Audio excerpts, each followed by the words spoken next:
Good morning बच्चों। हम लोग गृह विज्ञान का अध्ययन कर रहे हैं। आज हम लोग गृह विज्ञान के दूसरे अध्याय का अध्ययन करेंगे, जिसका नाम है आय, व्यय और बचत। जैसा कि हम जानते हैं बच्चों, मानव एक सामाजिक प्राणी है और वो समाज में ही रहता है।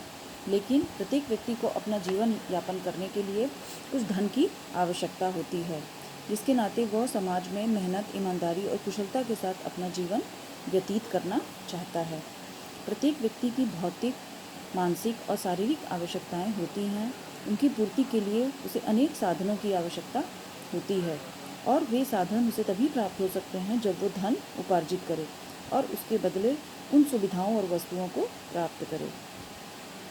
अपने शारीरिक, मानसिक और बौद्धिक परिश्रम के द्वारा मनुष्य ऐसी धनराशि अर्जित करता है जिसे प्राप्त करने में न तो किसी का अहित होता है और ना ही किसी को कष्ट मिलता है, वरन उसकी सेवाओं से दूसरों को लाभ पहुंचता है। मनुष्य द्वारा इस प्रकार की अर्जित की हुई धनराशि ही उसकी आय या आमदनी कहलाती है। आय का अर्थ क्या होता है बच्चों? प्रतिदिन कार्य के बदले साप्ताहिक, मासिक या वार्षिक धनराशि जो कि पारिश्रमिक के बदले प्राप्त होती है, परिवार की आय कहलाती है। परिवार की अर्थव्यवस्था आय, व्यय तथा बचत पर पूर्णतः निर्भर रहती है।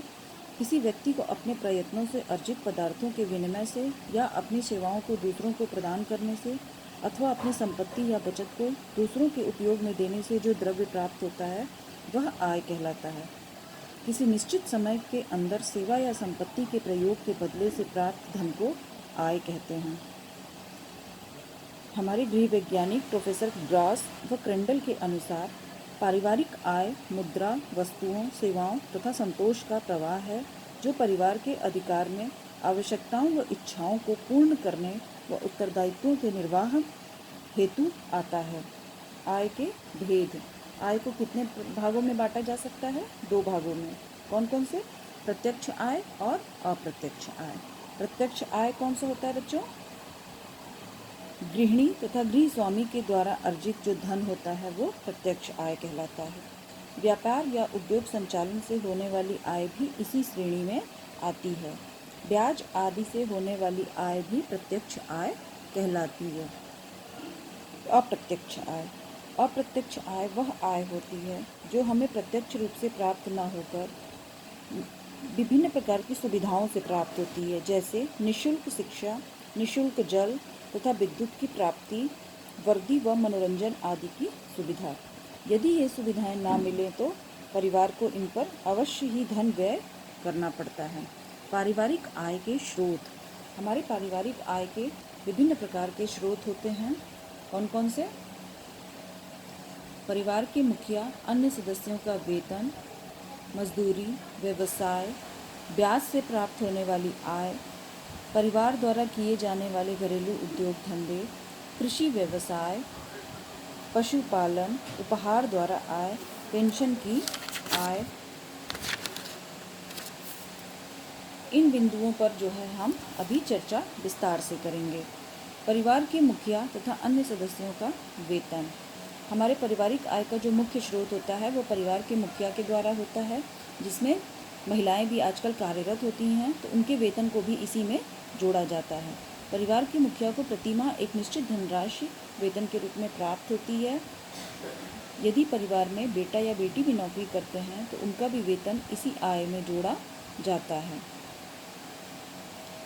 मजदूरी। कुछ लोग जो है दैनिक मजदूरी करते हैं, जिन्हें रोज की रोज धनराशि प्राप्त होती है, वो भी उस व्यक्ति की पारिवारिक आय मानी जाती है। व्यवसाय। परिवार के सदस्यों के द्वारा किया जाने वाला किसी भी प्रकार का व्यवसाय पारिवारिक आय का स्रोत हो सकता है। आधुनिक युग में हमारे देश में अनेक प्रकार के व्यवसाय हैं जो पारिवारिक आय के स्रोत हो सकते हैं। ब्याज से प्राप्त होने वाली आय। पारिवारिक आय का एक स्रोत ब्याज भी है। पहले से अर्जित किए हुए धन पर ब्याज अर्जित किया जा सकता है। यह ब्याज बैंक, डाकघर, यूटीआई तथा विभिन्न कंपनियों एवं अन्य स्रोतों से प्राप्त होता है। इस प्रकार की आय उन लोगों को होती है जिनके पास काफ़ी धन संचित हो जाता है। परिवार द्वारा किए जाने वाले घरेलू उद्योग धंधे। कुछ परिवार घरेलू उद्योग धंधे भी करते रहते हैं, जैसे वो परिवार के सभी सदस्यों के द्वारा मिलकर चलाया जाता है। जैसे पशुपालन, टोकरियाँ बनाना, रस्सी बनाना, घरेलू उद्योग धंधे आदि होते हैं। इसके अलावा कुछ औरतें घर में भी कार्य करती हैं, जैसे कढ़ाई, सिलाई, मुर्गी पालन, स्वेटर बुनना, अचार, चटनी तथा पापड़ बनाना इत्यादि भी घरेलू उद्योग धंधों के अंतर्गत आ सकता है। कृषि का व्यवसाय। ग्रामीण क्षेत्रों में प्रायः पारिवारिक आय जो होती है वो कृषि होती है। कृषि के द्वारा व्यक्ति को जो आय होती है वो पारिवारिक आय मानी जाती है। भारत एक कृषि प्रधान देश है। हमारे देश की अधिकांश जनसंख्या खेती बाड़ी के कार्य में संलग्न रहती है। इस व्यवसाय में फसल तैयार करके उसे बेचकर जो लाभ प्राप्त होता है उसे कृषि संबंधी आय माना जाता है।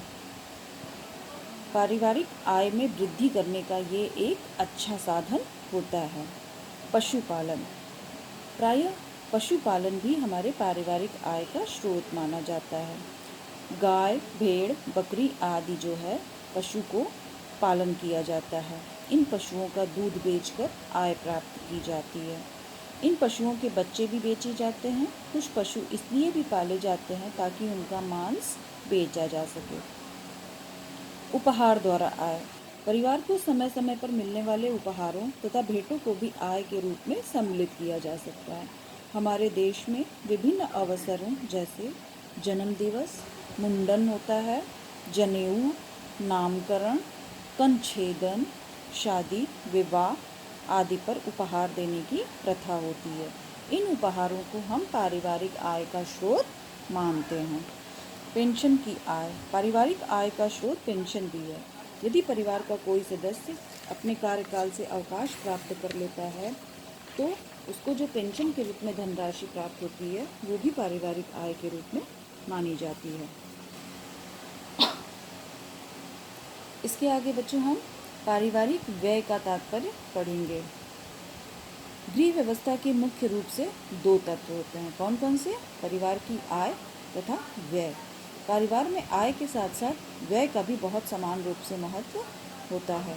आय के रूप में धन अर्जित करने का मुख्य उद्देश्य अपनी आवश्यकताओं की पूर्ति के लिए व्यय का अधिकार प्राप्त करना होता है। अतः जिस धन से हम पारिवारिक आवश्यकताओं की पूर्ति के लिए व्यय करते हैं वो पारिवारिक व्यय कहलाता है। पारिवारिक व्यय की परिभाषा।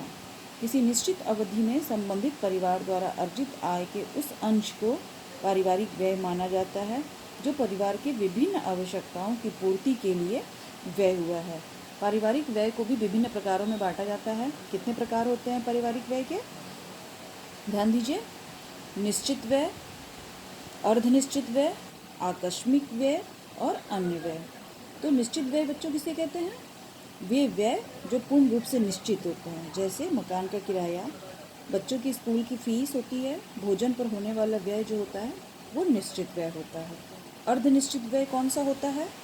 जिन पर प्रति माह खर्च करना तो निश्चित होता है मगर ये घट बढ़ सकता है, जैसे वस्त्रों और भोजन पर होने वाले व्यय को घटाया और बढ़ाया जा सकता है। आकस्मिक व्यय।